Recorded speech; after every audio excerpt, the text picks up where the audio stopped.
South Carolina and North Carolina meeting in Charlotte. And I love the setup for this game because South Carolina has been better at the end of the last two seasons under Shane Beamer.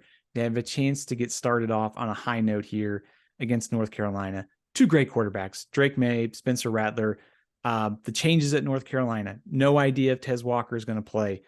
Don't necessarily love the Chip Lindsey hire as offensive coordinator, but they do have other they have enough weapons and they have the running backs to keep this offense going at a high level.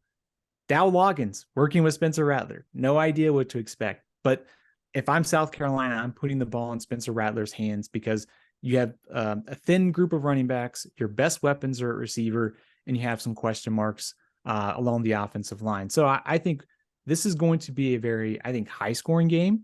I think both defenses come into this game with question marks. I think North Carolina is way more so. I think this is going to be a thriller with a lot of high scoring game with two quarterbacks potentially playing at a high level. And I think sort of the narrative here, South Carolina win this one. The SEC schedule is tough to start. If you're North Carolina, you go 0-1. You're not out of the ACC by any means because it's not a conference game. But I think with the talent of Drake Maye, I think North Carolina, they'd be a little disappointed to leave this game 0-1.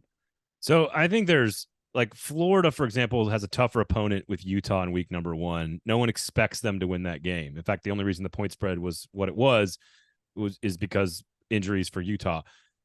I think this is the most important game for an SEC team from a pressure standpoint.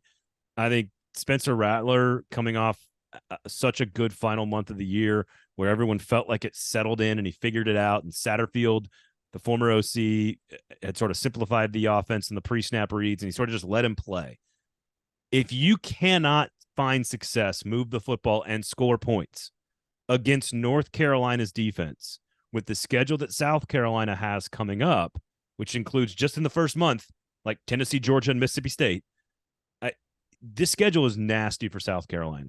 And if they expect to replicate each of the first 2 years under Shane Beamer, which again, they have an advantage in special teams and they're going to win games because Shane Beamer knows how to manage the game extremely well. That's what he does well is situational football. But if you can't score against Drake Maye, who's going to score no matter what, I think you got problems in Columbia. Now, if Spencer Rattler plays really well, you're not going to give him a ton of credit because North Carolina is terrible on defense.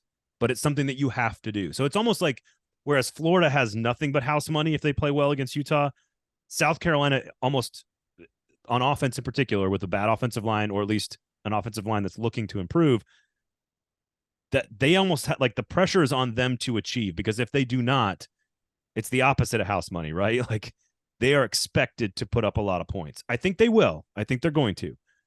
And I think it's going to be a high-scoring game. I think the total is like 64.5, 65, something like that.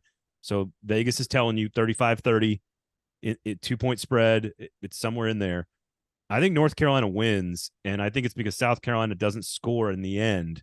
But to me, this is all about the commentary about the South Carolina offense.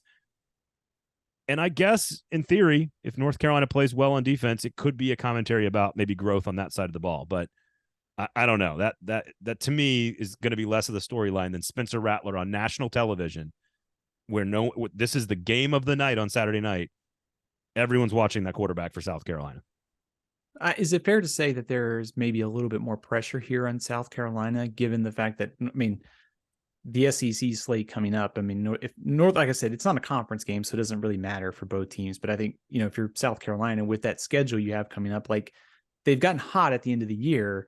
But if you can build on that, and I think one of the big things for South Carolina has been like simplicity on offense, and maybe that really helps Rattler build off last season. So I have a pick in this game, but I'm going to wait. I like that. I do believe I think Minnesota, while expectations are not as high for Minnesota, I think they do think they're in the same ballpark as South Carolina from a record standpoint, and they're at home, 7-point favorite against a division team with the first-year coach in his first game. To me, there's a little bit of pressure on Minnesota to win that game. I think South Carolina has the most pressure of any team in the SEC, and I think Spencer Rattler has we're going to get to Washington here in a second because I think they are under a lot of pressure to make sure they get a win in week 1. But I don't think rivalry game, North versus South Carolina, pick 'em, quarterback battle. I think it's all about. I think some of the most pressure in all of week 1 is on Spencer Rattler, and I think he's feeling it all week this week. So we shall see. I don't know which way I'm going on that one. I guess I'll lean North Carolina, but who knows?